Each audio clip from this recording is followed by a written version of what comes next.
Syrita, tell us a crazy story.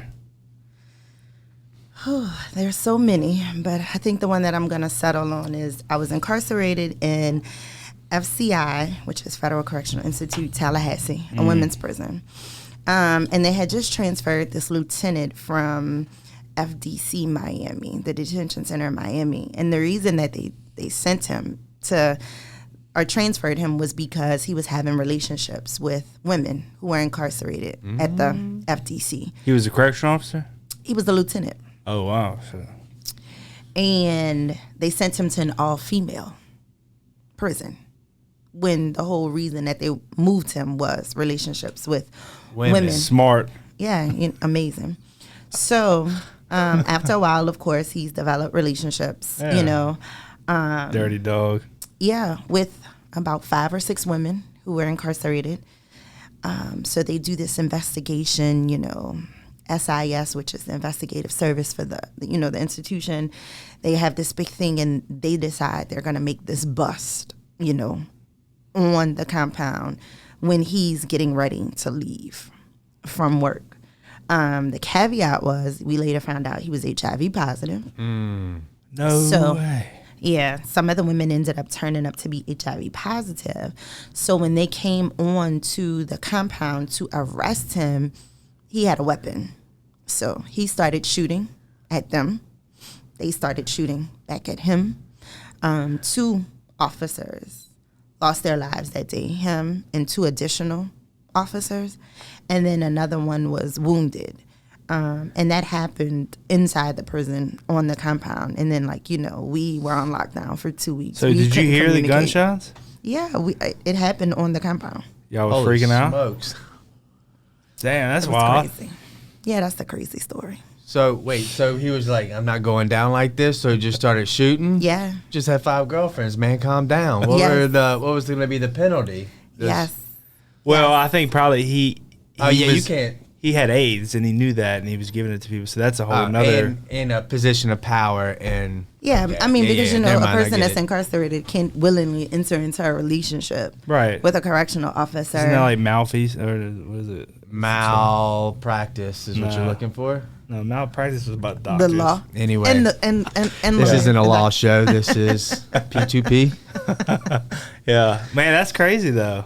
Yeah, that's my crazy. Probably right up there at the top. So, this is Scott with This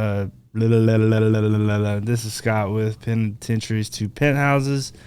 On the left, we have your best friend in real estate. For all your real estate needs. What else do you do, Scott? We also buy dumps. We buy houses that need to be renovated. And also we're running into a situation where if you're having an issue paying off your mortgage and you don't know what to do, we will take that burden away from you with the intentions to renovate the property and sell them, of course. But don't just let the peoples take your property. We'll take it. All right? And in front of us, we have... Picking better peoples to take. Yeah, better peoples. Better peoples. Let's go. In front of us, we have Syrita Steib. Steib. It's the German side. I knew I was going to mess it up. It's the German side. It's okay. Really? Yeah, German. So, Syrita, I've been knowing Syrita for a little while now. Syrita is a very, very, in my opinion, prominent figure in the criminal legal space, but also a whole bunch of other things that you do. I'm not going to spoil your story, so I'll let you tell it. But Syrita, where are you from? And tell us a little bit about maybe your upbringing and then kind of what led you to where you're at today. Yeah, sure. So I'm from Louisiana. Been here all my life. I grew up in a small town. What Vacherie. small town? Vacherie. I'm from Back Vacherie, to be exact. Back of Vacherie. Back Vacherie, yes. So you're kind of like Cajun. Absolutely. Yeah. St. James Parish. Graduated from St. James High. Yeah, absolutely. Nice. Do you speak? Did your family speak Cajun French? Yeah. So my grandmother, my aunts, my uncles, a lot of my cousins, I have always been adverse to the norms. So I grew up in a Cajun French speaking community and family. We had to take French classes every day in elementary school. Yeah. But I wanted to learn Spanish. So I. So did you completely rebel against the Cajun French? 100%. I understand enough to like Get by. not allow my family to talk about me too bad. Like, hold up. Yeah. I understand. Yeah, like I got that. Yeah. And enough of like French, as a whole. I can speak some proper French, if you want to call it. Just formal. because it's not even formal. Oh, wow. I think it's proper.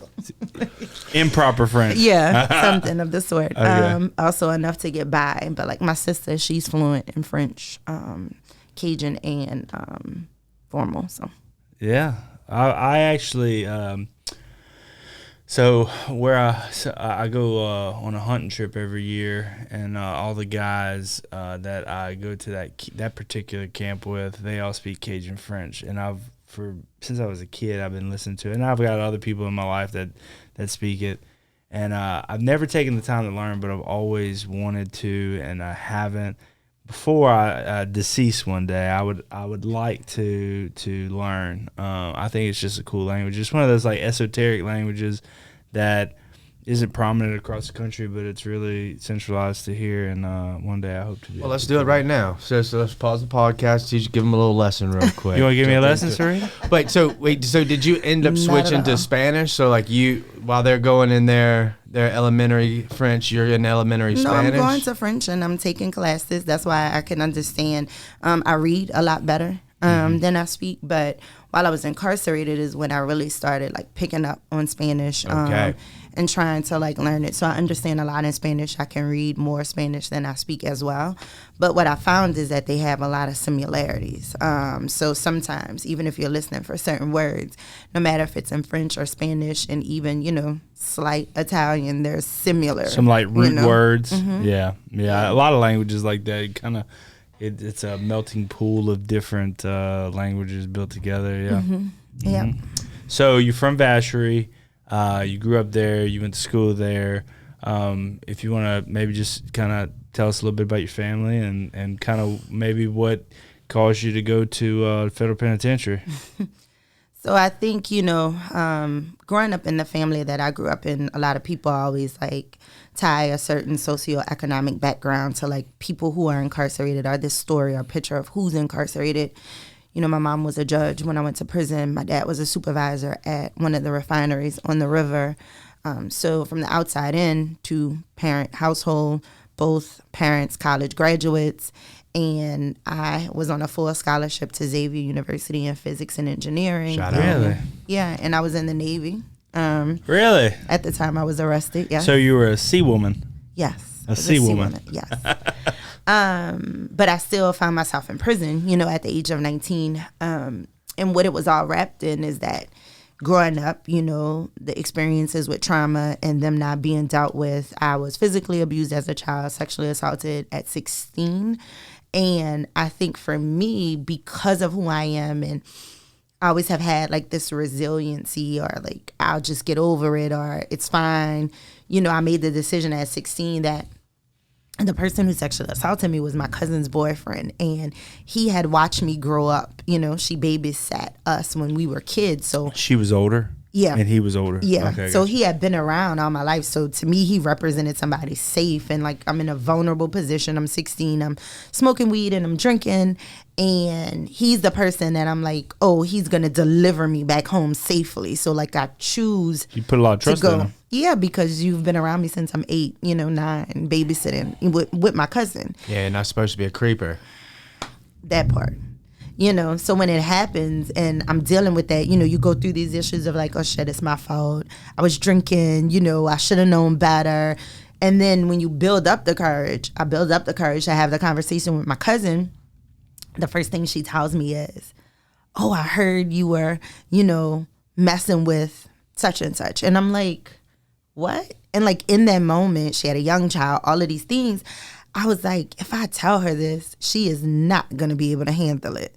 So let me just not say anything, because if I say something, it's going to destroy What she so many had, lives. yeah. Right. And in that moment, I also knew that her asking me that question automatically meant that she was not going to believe anything that I said because she wasn't in a space to do so. She's already defensive. Yeah. And I'm like, oh my God. And then so I just didn't say anything, but it caused me to like view sex differently. It caused me to view relationships differently. It caused me to act out and just like all of these different things.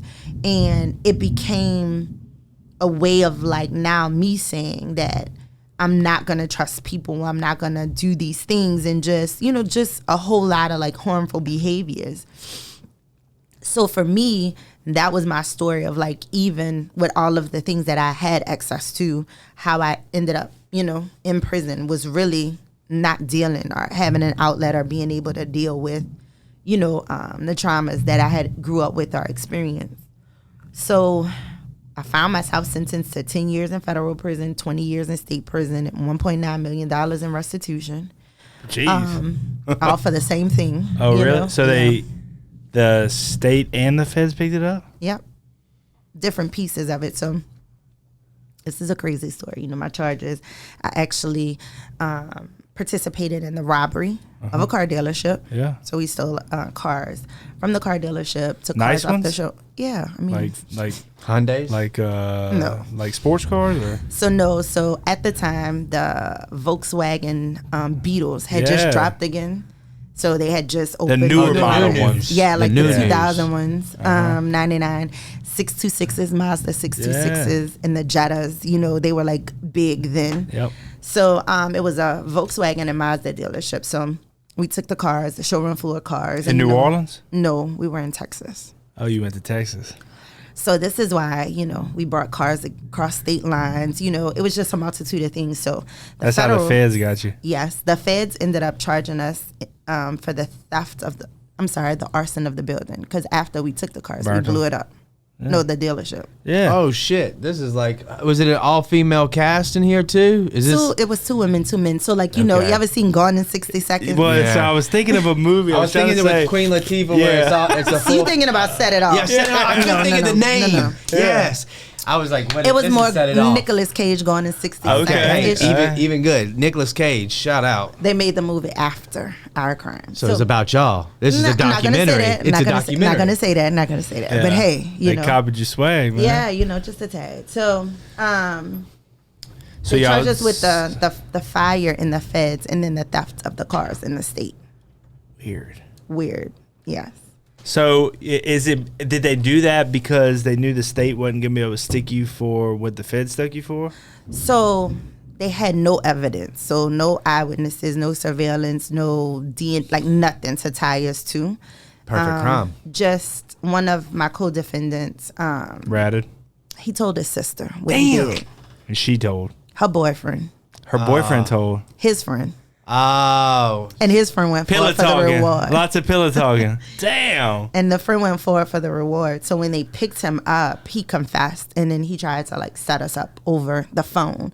So because the federal system has like conspiracy, Yeah. I had like 5 conspiracy counts on my indictment. But the state couldn't prosecute us unless the feds had a conviction, like, or we admitted to it or something like that. So because of the way the conspiracy laws work, you know, I was guilty. I did exactly what they said that I did. So for me, it was about making sure that I lessened the impact of like what I was, you know, pleading out to. Right. And at the time, because you're not equipped to know the system and all of the You were collateral young. consequences and all of those different things, I actually didn't understand the full impact of like me saying, yes, I did this. So I pleaded guilty to the federal, in the federal system. They gave me 10 years, which was 120 months, because the crime that they had me plead to had a mandatory minimum, even though the crime And you got only to do held. 85 on that. Oh yeah, I did 9 years and 2 months. Jesus. So even if the crime actually held 2 to 3 years because of the mandatory minimum attached to that particular statute, the judge didn't have any discretion. That was my first time, you know, being convicted of a felony or whatever. And I ended up doing 10 years, you know, getting 10 years there. So then the state then charges us with the crime of the theft of the cars. So they charge us with criminal mischief over $200,000. So they charged us for all of the cars in the state.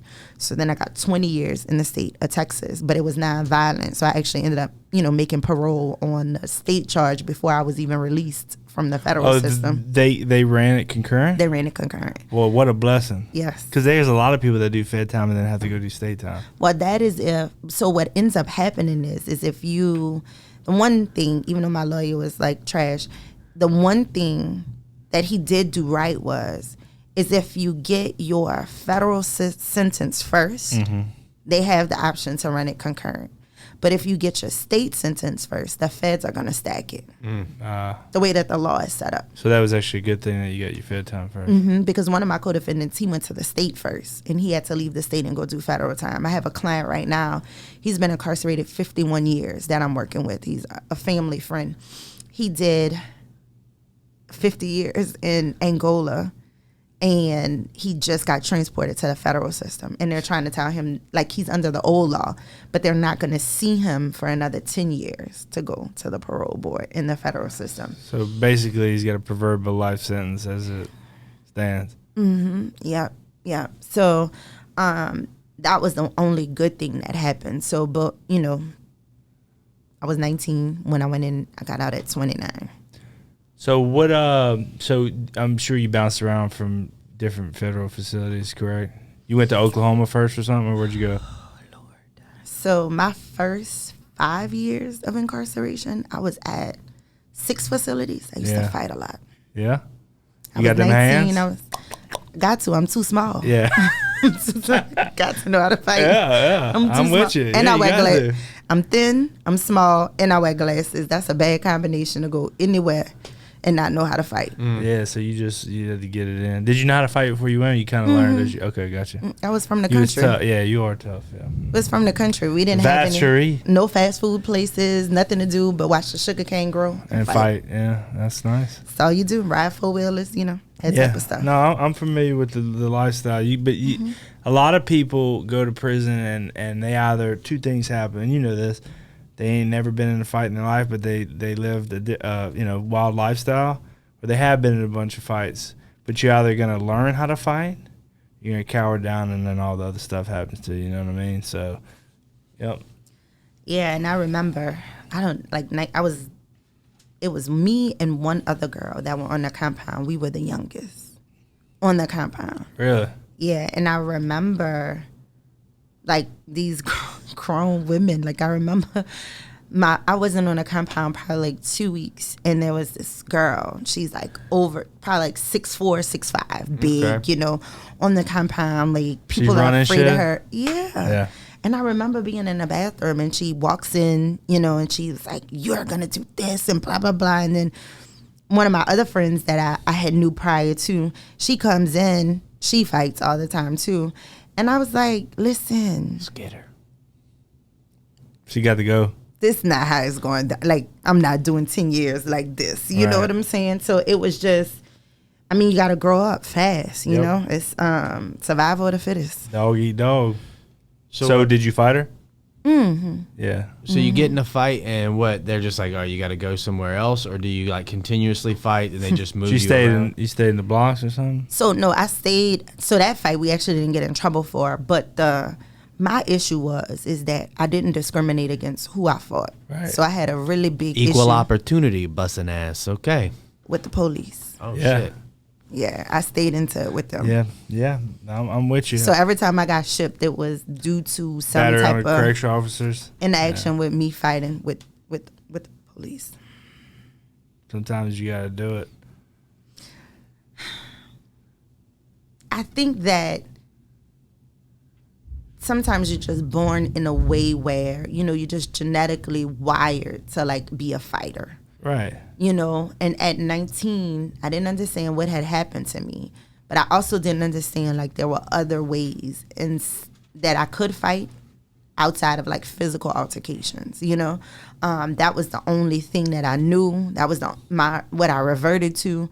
But, a lot of people say, knowing Syrita and who she was, what I do today is a perfect transition because it still allows me the opportunity to fight, but just in a way that is way more meaningful, way more impactful, and really like improves the lives of people. Even though physically when I was fighting, it was for the same reasons. It just was no outcomes other than harm to myself. Yeah, I can understand so there are two different kinds of correction officers. You got ones that treat you with respect, let you do your time. They don't try to. Then you got ones who are insecure and they come in with a chip on their shoulder. Those are the ones that get beat up, and you have to. So like, even though you're incarcerated, the mindset of the correction system is to make you submit, break you down, It doesn't have to be distasteful and disrespectful. Oftentimes, you get gung-ho, especially younger correction officers that come in, and they have a chip, and they take it out on you, or they try to exert that power. And you can only you put a dog in a cage, and you mess with it over and over and over again. When that cage comes open, the dog might bite you. And it's the same thing with humans. You put somebody in a cage, and you keep poking at them. You keep poking at them. And then when you respond, it's a big deal, right? But nobody on the other side sees, like, this person has been poked and prodded for however long these people have done that. You know what I mean? But I think also, too, like, the thing that people don't understand is, like, there's certain types of people that are attracted to policing and corrections. Some people get into it because they believe in law and order and they want to do the right thing. But a vast majority of them are looking for the power that they don't own or have in their personal life, you know? Or something like that. Because it's powerful people don't walk around with their chest poked out. Yeah, and let you know that they're powerful. You know, a lot of times they're like, hey, I really don't want people to know how well connected I am because I don't want nobody asking me for shit, or I don't want to do certain things or whatever. So people who hold the greatest power are the ones that you least suspect. Yeah. But the people in their lives who have absolutely no power walk around every day in search of power. So when they are unleashed on people who are oppressed or can't, fend for themselves or can't stand up for themselves, it's like open season. Yeah, their mouth starts watering for it. Yeah, because that is their validation on a daily basis of how powerful they are. Because really the only time they're powerful is when you are at work and you're incarcerating people who can't. But they're the same people who on the streets, like, don't say anything, don't get it, yeah. Nothing. Like, their husband or their wife runs the household, it's just all of those different things. But you come into this setting and you're like, I'm going to take advantage of these individuals so I can validate myself, because I'm in search of power, And there's very little accountability on their end when they do. So, like, when they do wrong, right? Whether they mess with you or they send people, because a lot of times correction officers are good at this, sending other people at you, like other prisoners or other inmates. And all these little games that they play, there's no recourse usually. Now, if they do something heinous and it gets out to the news, then there's this big outbreak of, correction officer fired. But they've been doing this for years, 10, 12, 13 years. And so, like, I think lack of accountability in that sense, and, like, the training to dehumanize people and treat you like you're a convict, right? That whole mindset. I think that is, like, I've always said that when corrections shifts to actual corrective behavior, like modification, then recidivism will reduce. But if there's ever a question in anybody's mind, like, why does Louisiana lead the world in incarceration? Well, look how corrections is ran. And you can do all these measures of implement and program this amount of money for this community initiative, but if you're still putting these people as head of the prison, the wardens and the colonels and the captains and all this stuff, and they're still of this correction mindset, it's all about security and less about, what's the word I'm looking for? Rehabilitation. Mm-hmm. That, like, one thing that we had a guy on here, George King? Mm-mm. Well, he spent 20-something years in Angola, and now he's a warden at a prison in Mississippi. But, like, the shift that's happening there as a result of having somebody who's been incarcerated, understands, and putting programs in place for that is interesting. You know what I mean? But I don't know how you could be incarcerated for 20 years and then become a warden. Like, Like you would have disdain for that position. You wouldn't want to be in it. It's not so much disdain, because I do think that you need people who have experience, like leading things, right? But just myself as an individual, how I innately have like a visceral reaction to people being imprisoned. Yeah. I don't know if I could participate in being the person that is in charge of incarcerating those individuals, knowing like what happens and what is done. I think he's more of like know? a programs ward, not like the warden of the prison. But I mean, just even being in a part of like the whole system as a whole. But I mean, you got to have people who are willing to go on the inside. You got to have people that are working on the outside. So it's like, I respect it. Yeah. But like for me, you wouldn't do it. Yeah, I don't know. I'm probably the one that would leave the door open and let everybody run out. You know what I'm saying? Like, come on, y'all, let's go. You're more of an abolition mindset than a rehabilitation. I get it. I understand. Yeah, so I'm always working from a space of abolition with the understanding that it's going to take a long time for us to get there. Absolutely. You know? So I always tell people the work that I do today, present day, is like for 40 years from now. But I just wanted to say really quickly, the thing about the accountability piece is absolutely right, because the first time that I got shipped was this warden. She was on the compound. She was racist. She was like a horrible person, right? Yeah. And I'm 21 or something at the time, and I'm supposed to be getting off of lockdown on a particular day. So I'm waiting all day to get off. You set your mind to say, well, I'm gonna be on lockdown for a week. I get off today. How long had you been in the hole? So at that time, it was like 2 weeks or something like that. I had been in a hole. And I was supposed to be getting out. And she comes by my door and I'm like, hey, I'm supposed to be getting out today. She was like, I'm not letting you out today. I was like, what? And it was like, I lost it. So now I just broke the glass on the door, with my hand, because I was just so irritated by the whole situation. And, that uncovers something else. But the whole reason that I ended up we got into it is because she spit in my face. Oh, really? And it's like, the dehumanization of like me being at your will, letting me do all of these different things. And then the icing on the cake is after you tell me I'm supposed to be getting out, you're not letting me out. All of these different things. And then, I cause a whole ruckus. They come in, they suit it up. They, drag you out the room, all of that. And like, I'm fighting everybody. You're 900 pounds and they can't lift you up. Oh, I used to act like I was 900 pounds. But then when I see the writing on the wall, then, you go limp. Boy, so if they I mad. could get a camera to see how that was, man. You go limp and you're like, all right, I'm done. I'm tired, know? But did they tase over there? So no, not there, not where I was. So I've been in places where they do the pepper spray, put you in the cold boxes and all that stuff. With Fox and then tase and all that. I mean, it sucks because you'd be hard. You're in a hard mindset, and then once you get hit with that electricity, it's over with. All you see is green. So I haven't been tased. So I was incarcerated in 2000. So tasers weren't popular. A thing. It was more the pepper spray. Yeah. So all throughout Texas, that was how they forced you into compliance. Pepper spray? With pepper spray. Yeah. And then throw you in a cold box. That'll get your mind right though too. What's the cold box? Just like a... So you're in a t-shirt and boxers, no socks, no shoe, no nothing.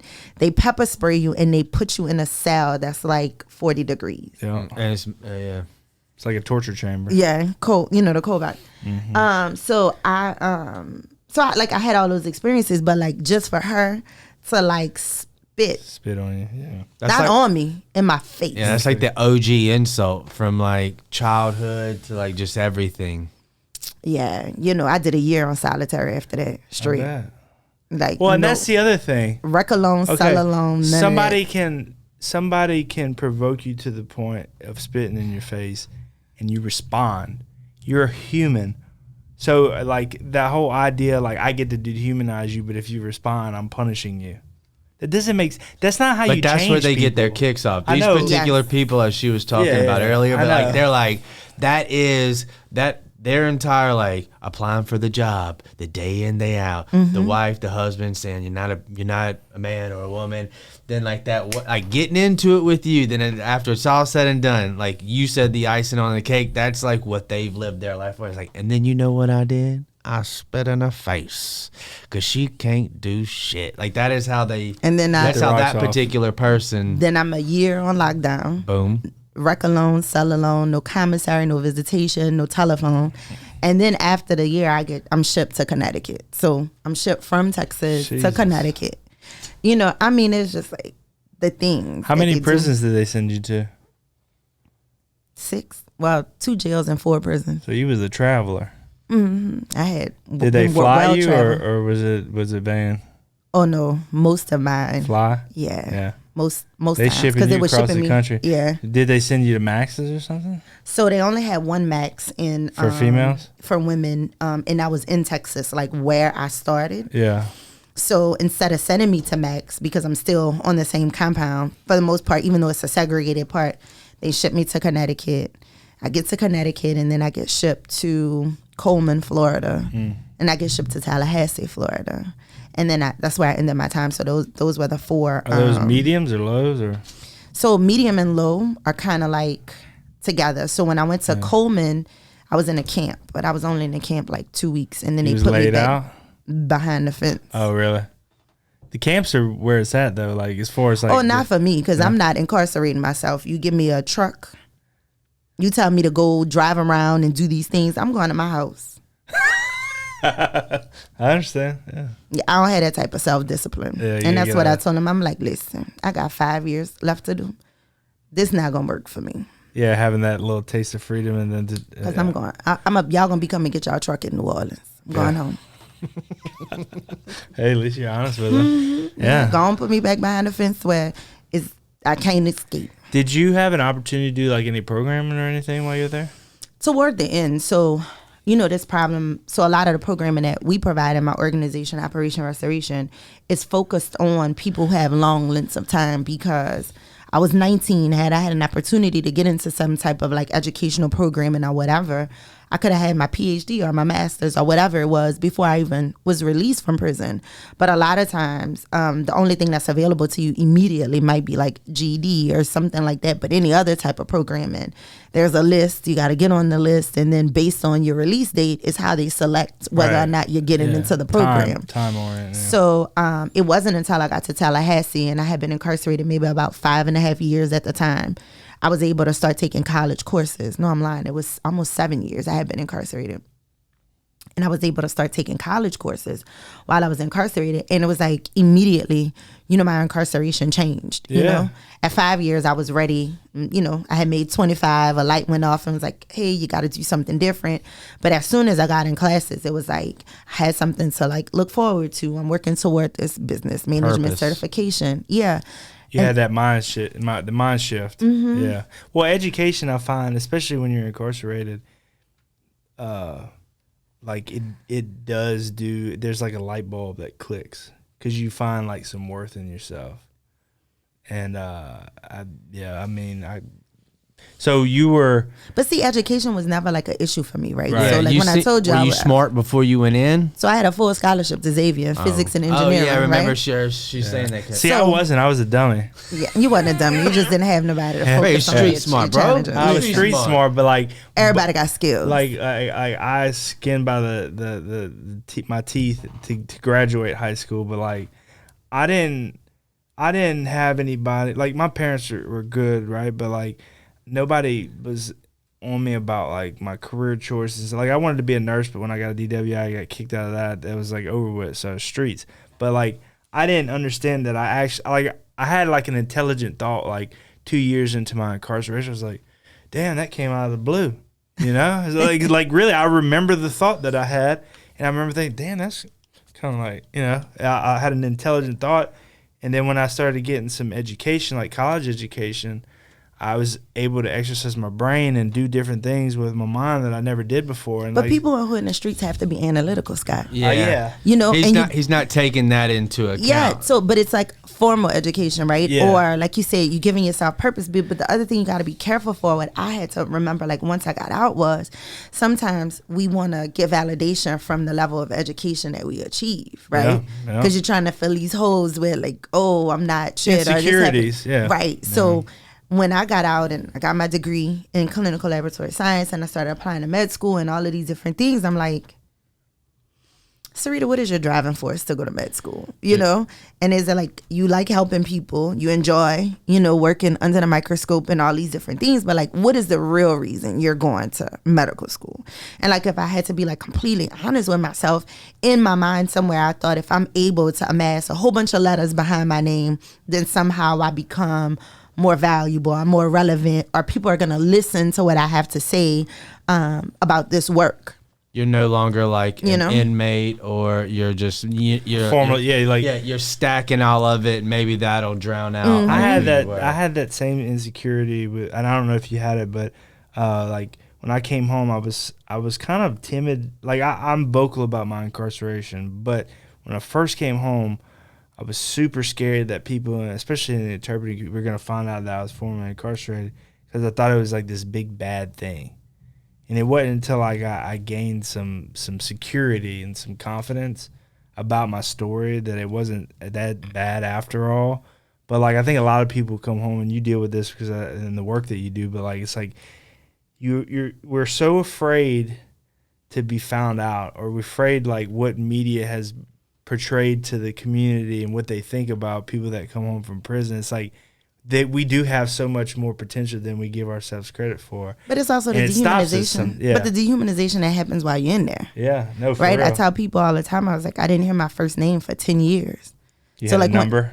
Your last name or inmate or whatever it was that they decided to call you. But nobody said Syrita for 10 years. So when I got out and somebody said, hey, Syrita, like I didn't even know they was talking to me. It took a minute for my mind to catch up with what they just said, that like, oh shit, somebody talking to me. Yeah. And even disconnecting you from your name that's given to you at birth is like the biggest part of dehumanization, because if I don't refer to you by your name, then you don't really matter. Yeah.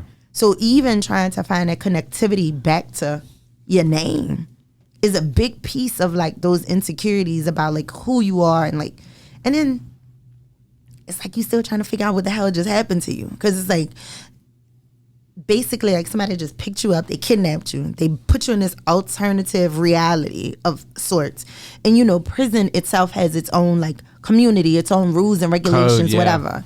You live inside of this community for XYZ amount of years, and then the gate is open and you're dropped back into like the place where you were prior, but you don't know this place anymore.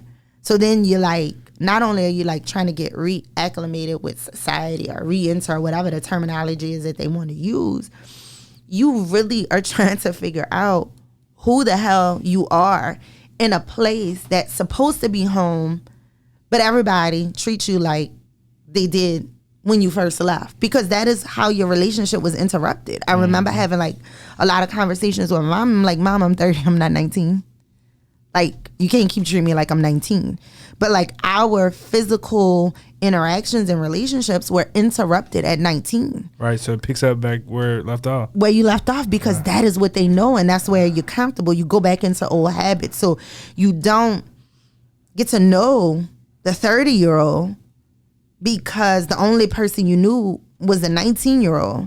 And now we're all trying to play like this game of catch up. So then it also like adds in this layer of you wanting to make new relationships and not be connected to your past, because I can't even tell you for how many years, like people walk up to me and be like, oh my God, it's good to see you. I haven't seen you in so long, and I hope you're going to stay out of trouble.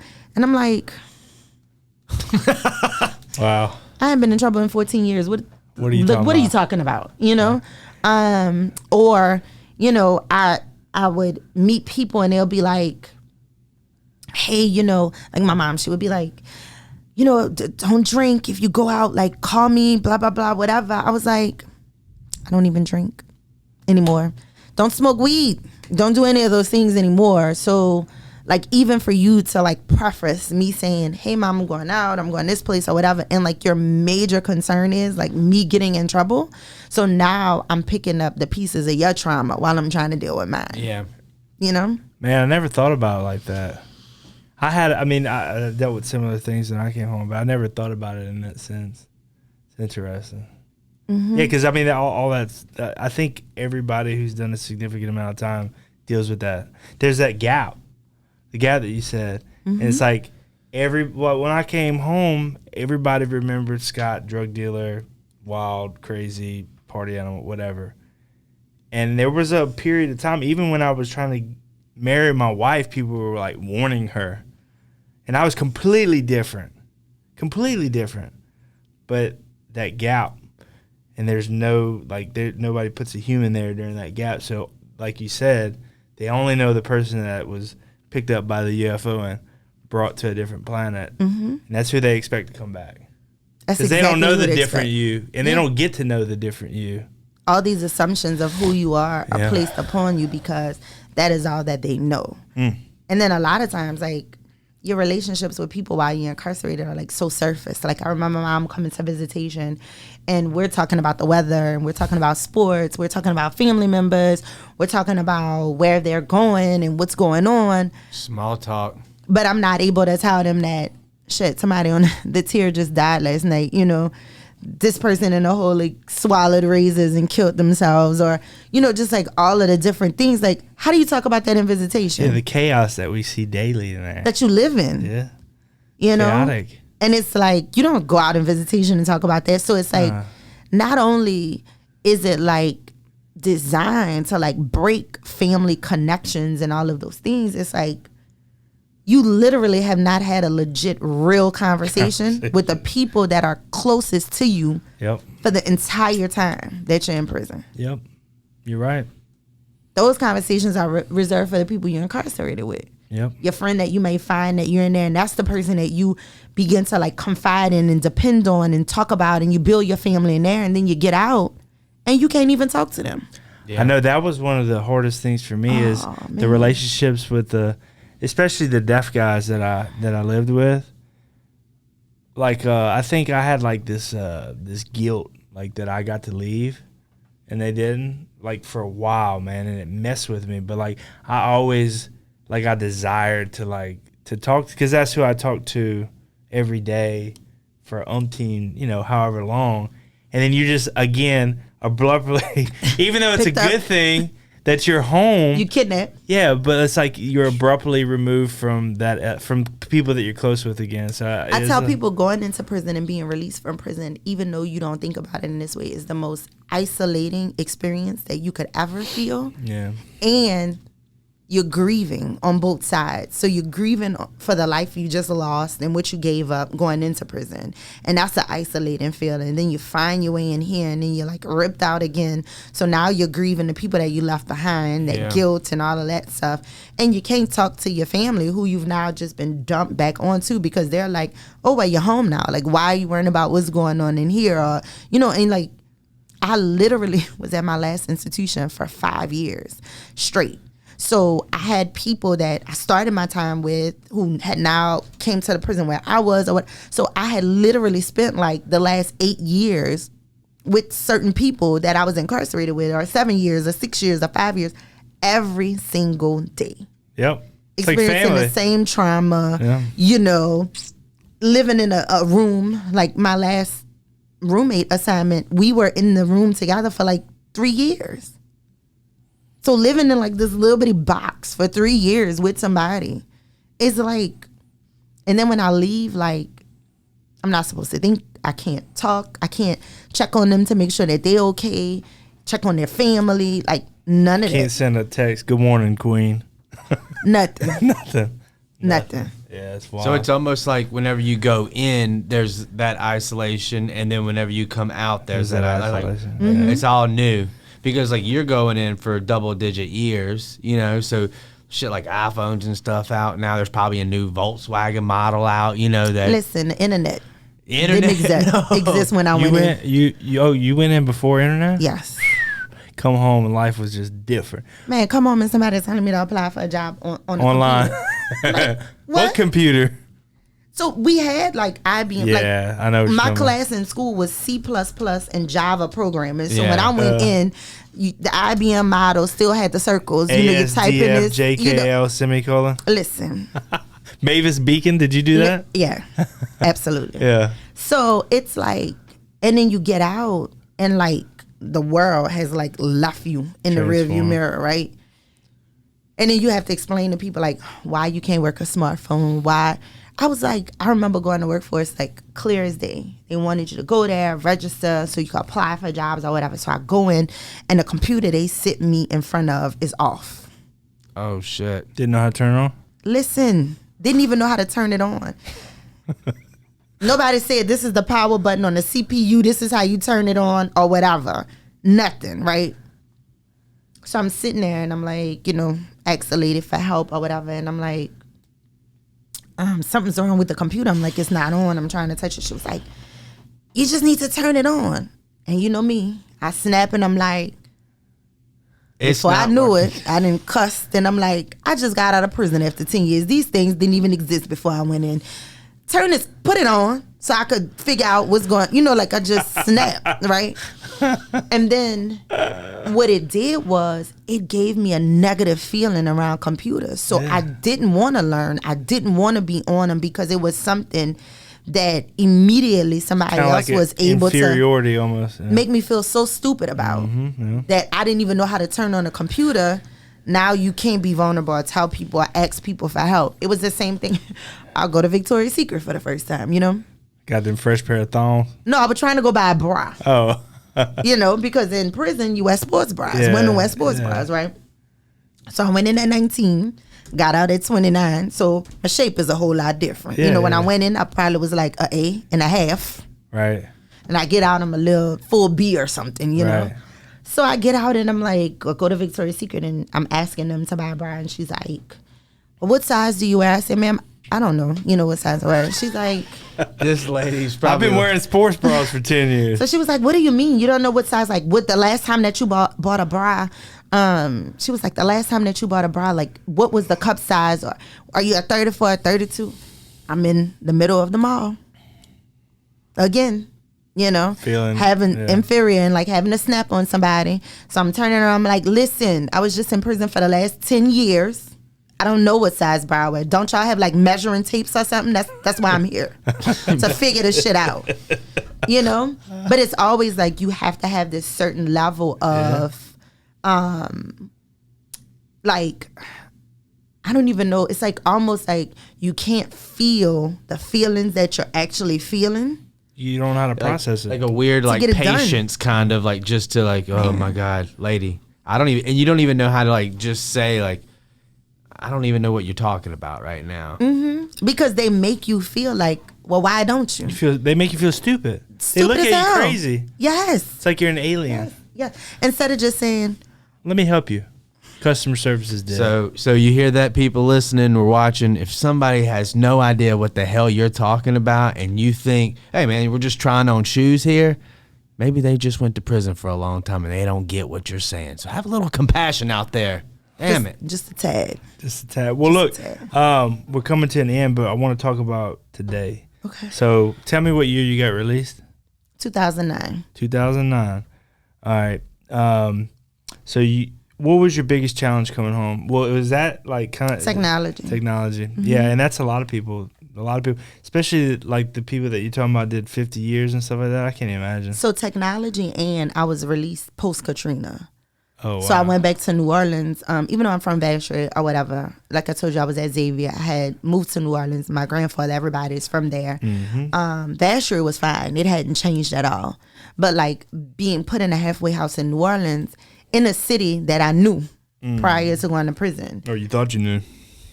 Get out, and it's like unrecognizable. Like everything that I thought was gonna like anchor me to the community. I tell people like I had 3 things I wanted to do as soon as I hit New Orleans. I wanted crawfish. Shout out. I wanted glazed donuts from McKenzie's. Hell yeah. And I wanted a stuffed bell pepper from Triangle Deli, right? Yeah. Try that. All 3 of those things weren't even available. Didn't even exist. Like McKenzie's had closed. They no longer existed. So I grew up in Metairie and Harahan, and until I was like 10 or 11. But I remember Tasty's Donuts, McKenzie's, all that. K&B drugstores, no longer there. Hey, do you watch the comedian? This is off subject. Do you watch the comedian from New Orleans, Mario the Entertainer or whatever?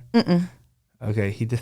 I'm gonna send you the link later on. But send me the link. It was it was him coming home. Birdman's brother.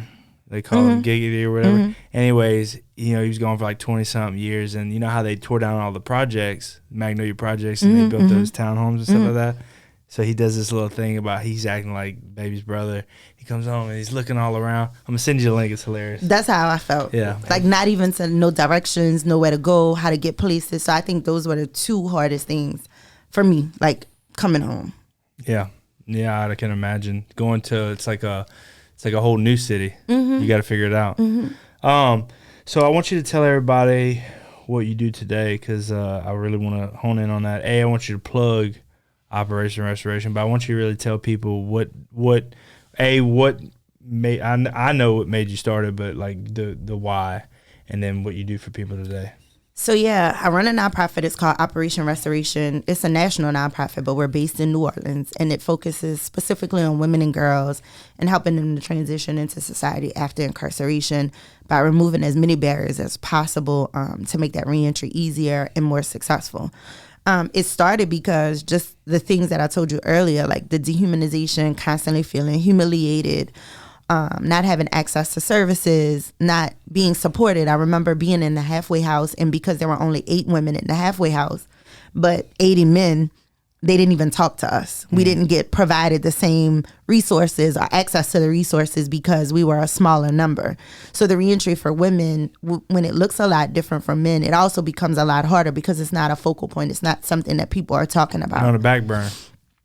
So the organization basically was created to address those issues, to address the lack of resources, access to resources, and even just making sure that when we're talking about criminal legal issues, like women are also included, in the conversation. So over the years, we've been extremely successful in like working with women. We run 15 programs out of the organization. We tackle policy and legislation. We tackle housing, direct services. We do rapid response. We do disaster response. We work on, we run a community bail fund, making sure people are able to go back to court. We have multiple education programs. We're training formerly incarcerated people for careers in the lab because, that is what I got out and I did. So we have a lab assistant program that we run in the community as well as inside the prison. We have a college and prison program in partnership with Tulane that we've been running for the last 5 years, where we have 36 women who are enrolled toward their Bachelor of Science in Social Sciences from Tulane University. We're going through the accreditation process right now to get the prison as an accredited Tulane site. So there are just like multiple avenues that we are attacking to try to address the inadequacies that women face when they're being released. And then a lot of us women who were incarcerated know that the issue started when we were girls. So we provide the same services. We're working on mentorship with girls. We support a lot of girls who have moms that are incarcerated, that are in college, helping to like support them through fees. Or, we found out the number one food insecurity issue for kids that are in college are like not having access to a refrigerator in their room or a microwave in their room. So we help buy those things to make sure that those kids, if they're counting on the cafeteria or food to be given to them, that they can at least take it back to the room and put it in the refrigerator or heat it up for later, when the dining hall and all those things are closed. So we really try to I never even thought about that. Yeah, smart. Because you got to leave it there. It's like, I don't have anywhere to put it. Yeah, like they have to waste it almost. Yeah. And it's then they like, have to come back. If they don't get no bread, they ain't going to eat, college kids. But too, like when the dining hall closes, like there's not many campuses where the dining hall is open all night. All night. So a lot of campuses, the dining hall may be closed at 5 or 6. But if they're up late studying or something is going on, or, we try to encourage them to also apply for like food stamps. They used to give students food stamps. Now that's an issue, just different things. But the number one issue is like not having anywhere to keep it cold and being able to heat it up. Contributed to a lot of the food insecurity issues, for kids. So we started, being intentional about, I'm like, that's a low lift. That's something that's really small that could impact, kids while they're trying to get an education and their parents are incarcerated, So little things like that. But we really focus a lot heavily on policy, hence why I was at the legislature today. The circus. Yeah, listen, I told people they suck your soul out in there.